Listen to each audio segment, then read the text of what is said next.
Welcome everybody to another episode of Industry Insights. Today we are joined by USPIRG, which is United States Public Interest Research Group. We have Erin here to give us a review of the company as well as her takes on company culture. So without further ado, Erin, please feel free to take it away. Great, thank you so much. My name is Erin Skibbins. I actually graduated from Lehigh myself in 2021. I studied environmental engineering and environmental studies in the IDEOS program, and I'm currently a campaign associate with US PIRG's climate program.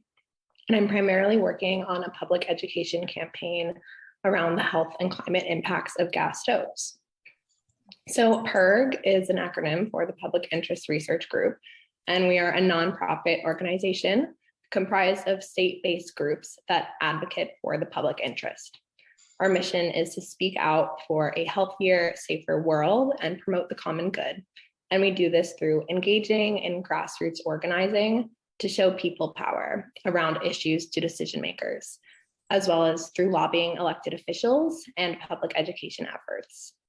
Since 1970, PIRG and our state-affiliated groups have delivered results-oriented citizen activism and stood up to powerful interests with time-tested tools, such as investigative research, use of the media, grassroots advocacy, and litigation to win results on the issues that really matter.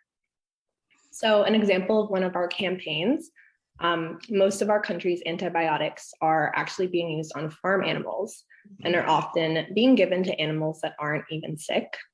And this overuse of antibiotics can result in antibiotic resistance and lead to a rise in illnesses and deaths. So we run a campaign to stop the overuse of antibiotics in animal agriculture. And one tactic we use is to put pressure on major fast food chains to only buy meat that's been raised without antibiotics. By gathering public support on this issue, we've already gotten McDonald's, KFC, and Subway to agree to phase out antibiotics from their meat supply chain, specifically for chicken. And here's another example. Another big problem is our country's waste issues. So we run a campaign to move beyond plastic, the goal of banning single-use plastic items that we can easily live without. So in 13 states, we've introduced legislation that would ban single-use polystyrene takeout containers. And in 10 states, we have efforts underway to pass statewide bans on single-use plastic bags. So we are also part of a much larger national network called the Public Interest Network, or TPIN, which operates and supports a collection of similar organizations with the same shared vision and strategic approach to social change, including Environment America, which focuses on issues like climate change and wildlife conservation, and is an organization that PIRG often works very closely with. So some examples of Environment America campaigns are with the goal of building support for clean renewable energy. So by working in states to increase power from solar and wind and committing to 100% zero carbon emissions, in recent years, we've helped convince California, New Mexico, Washington State, Maine, and Oregon to commit to 100% zero carbon electricity. They also run campaigns against pollution and climate change, which we can do through litigation, so by suing polluters. And Environment America's litigation team has won more than 100 enforcement actions and $250 million in penalties and upgrades against ExxonMobil and other big polluting companies. They've also won programs to reduce carbon pollution from power plants, cars, and other sources from Colorado to Massachusetts. And finally, they prioritize protecting wildlife and wild places. So Environment America has won state and local action to ban common and problematic bee-killing pesticides. And they've also won the nation's first statewide ban on single-use plastic bags in California and single-use polystyrene foam in Maine, which are both big victories for ocean wildlife. They've also helped to make the Federal Land and Water Conservation Fund permanent. So we work closely, PIRG and Environment America, together on several issues. There's a lot of overlap. And overall, the Public Interest Network has hundreds of staff, thousands of volunteers and canvassers across all the states. We employ policy analysts, scientists, and attorneys, and we have a federal lobby office in Washington, D.C. And on national issues, as I said, we also coordinate our efforts, pool our resources within the organization, and share expertise so that we can have the biggest impact. So here are some examples of campaigns run by PIRG. And we typically hire campaign associates that are recent college graduate students for a one-year position to start on any of these campaigns or new campaigns. Our campaign associates have the chance to really take the ball and run with it on their own campaigns and make it really take off. But they're also part of this great team of researchers, advocates, communications experts, et cetera, working together for more action and results.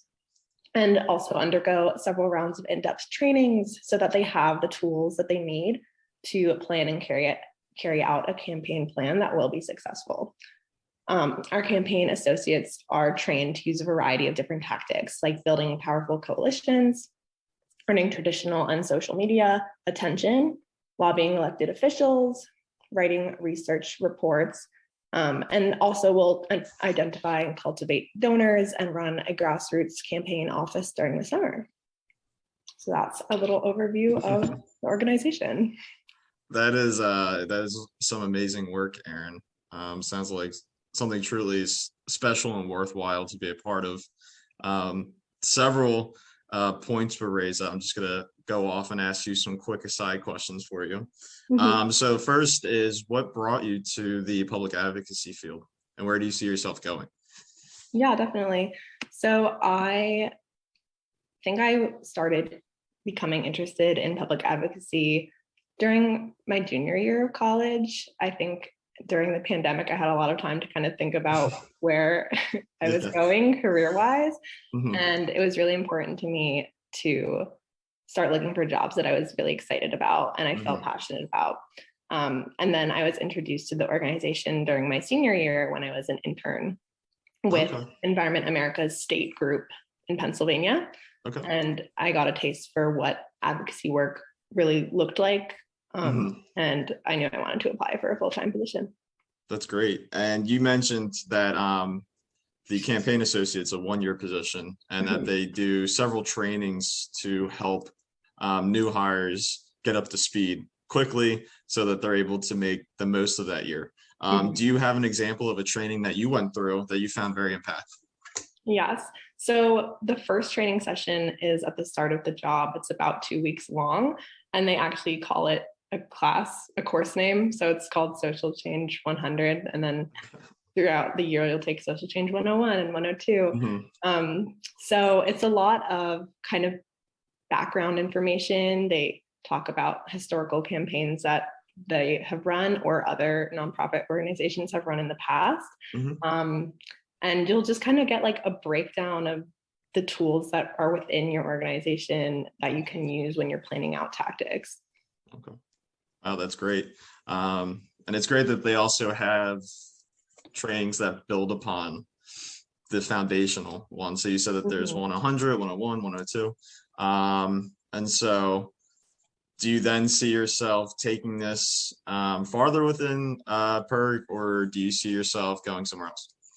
Yeah, I could definitely see myself staying with PIRG. I think something I've been considering is going back to school, possibly pursuing environmental law and then staying in the like advocacy world. But yeah, I could also see myself staying at PIRG for maybe another year. That's great. That's great, Erin. So that brings us to our next question, which is, what are some of the skills and competencies that PIRG looks for in prospective candidates? Yeah, definitely. So we look for candidates that align with our core values, which are advertised on our website, for TPIN's website. I remember when I was going through the interview process, they told me to make sure I look through the core values first to see if I think I'm a good fit for the organization. Okay. So we hire people who are problem solvers and results oriented, and an open mind is also very essential. Something that's a little unique about PIRG is that as an organization, we strive to be transpartisan and not be defined by a political party, which is based on the belief that what's best for the public interest isn't consistently going to be progressive or conservative. So this means that to be a good organizer, you need to be able to always understand and even empathize with opposing viewpoints. And bottom line, we're looking for people who really want to make a difference in the world. Social change work can be challenging and it's not always a great fit for everyone. So you definitely have to be passionate about the cause that you're working for. Sure. Yeah, and I think that brings up a great point. You said the transpartisanship, and I know a lot of interviews that I've done with employers, they've emphasized communication and how vital that is to the success of whatever industry you're in, whether that's engineering or whether that's what you do. So what are some tips that you would share?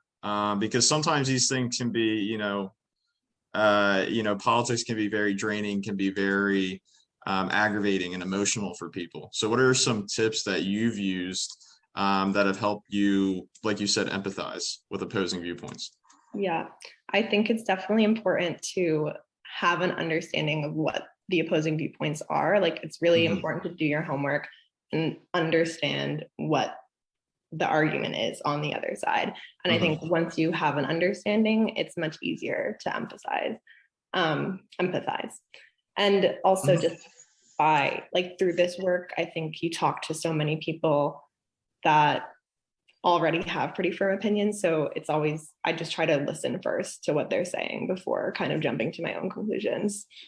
Yeah, I think that's extremely vital. And, somebody that like myself who's in the counseling field, listening first before making assumptions is, just hugely important and will benefit you and also help you,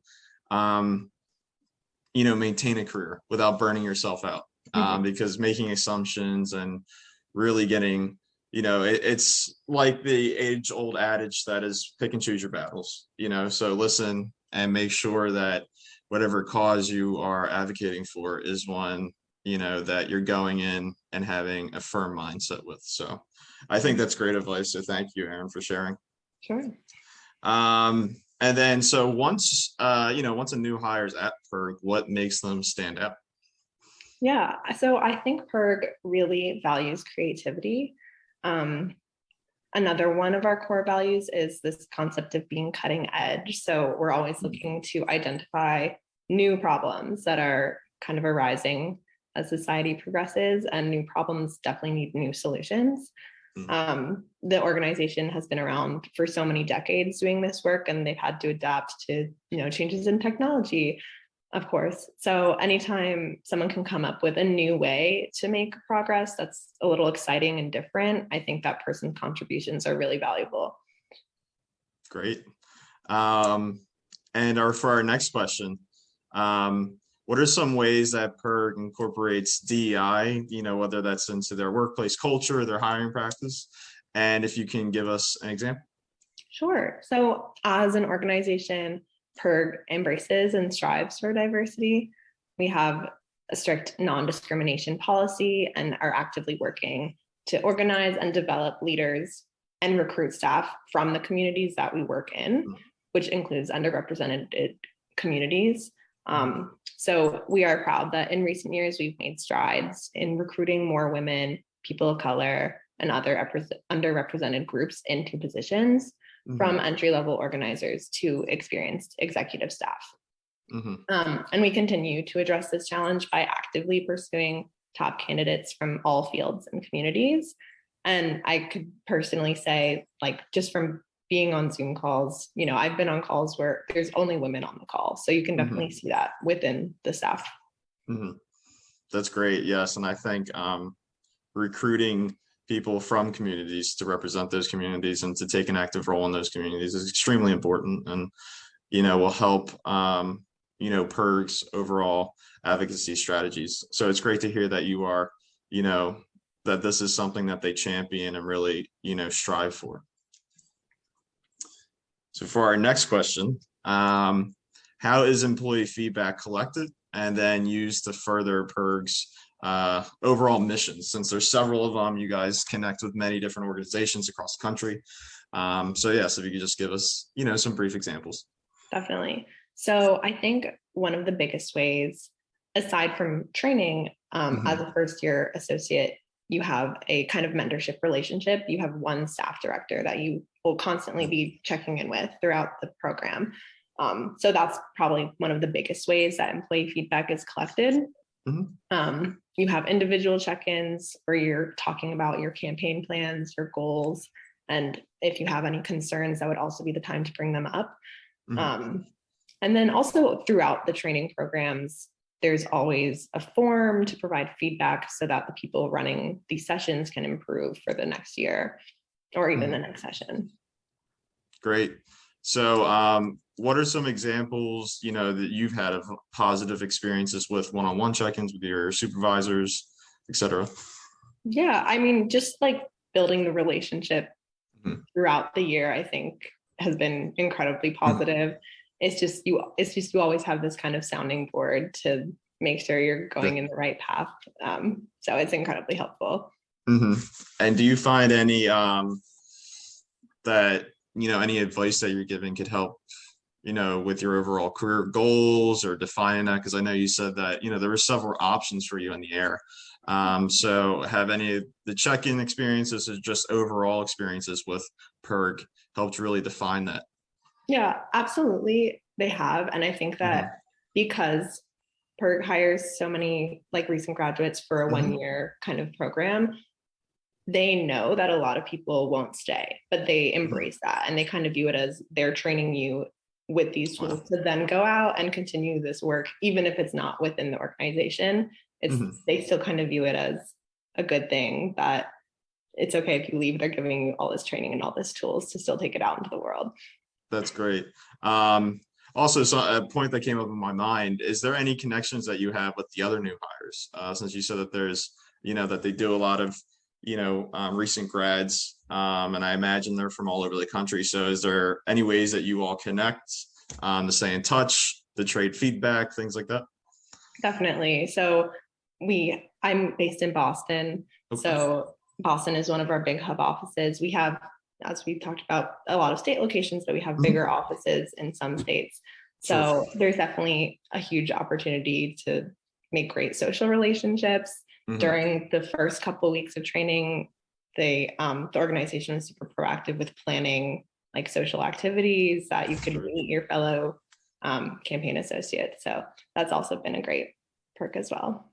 Yeah, that sounds great. It just sounds like there is, sounds like they care about, the campaign associates. And like you said, they want to set you all up for success, whether that is at PIRG or elsewhere in public advocacy. So it's great to hear that there is, so much care given. And then this brings us to our wrap-up questions. So what are some ways interested students can connect with PIRG, connect with you, or any other representatives? Definitely. So as I mentioned, I was introduced to this organization through an internship. So internships are a really great way to see if you enjoy this work. And you can also, so you can apply to internships on our website or if they're posted on Handshake. And then you can also just reach out to people within the organization. If there's like a particular campaign or an issue that really interests you, you can really easily find out who the point person is on our website, and you can shoot that person an email, and you can ask how to get involved in the campaign even before applying to a job here. But yeah, I wouldn't be afraid to reach out to anyone. Great. And then do you mind just briefly summarizing what the internship experience was like? Because I imagine, so you said that, this all really started your junior year when the pandemic really, took hold. So was that virtual? Was there some in person? Do you mind just elaborating?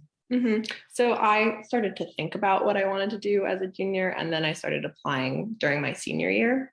Okay. So I applied in the fall for an internship during the spring semester. So it was an unpaid internship, but it was also able to count for credit. Okay. So it counted as a class, and it was completely remote. I did, I think, maybe 15 to 20 hours a week. And we would have scheduled blocks throughout the week where I would meet with staff at Penn Environment and other interns, and we would work on different projects throughout. So it was a great overview because I wasn't assigned to one campaign to learn about a bunch of different issues and kind of get a taste of different types of work. So it was a really good introduction to advocacy work as a whole. That's great. Thank you. And then, so, I mean, you being a new graduate in 2021, this is perfect. Any advice that you would like to lend to students who are looking to graduate this year? Yes, definitely. So I think for any job or career path, really, it's definitely very important to have a good work-life balance. And I'd say maybe it's even more so important during these times when things are virtual. It's easier to work longer in the day.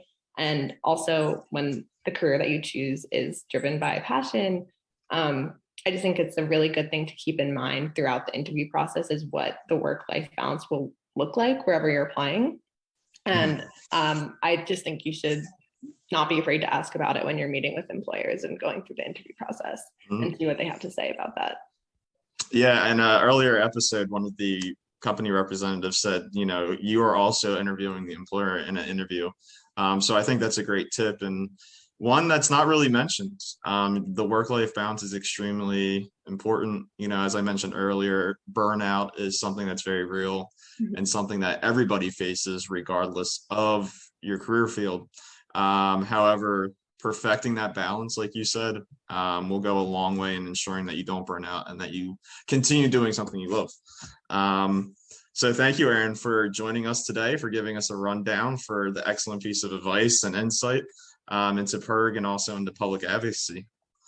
I will include all the links to what Erin mentioned to get connected. I will also have timestamps below, so if anybody wants to jump around to any particular questions, they'll feel free to do so. But yes, thank you again, Erin. Yeah, thank you so much.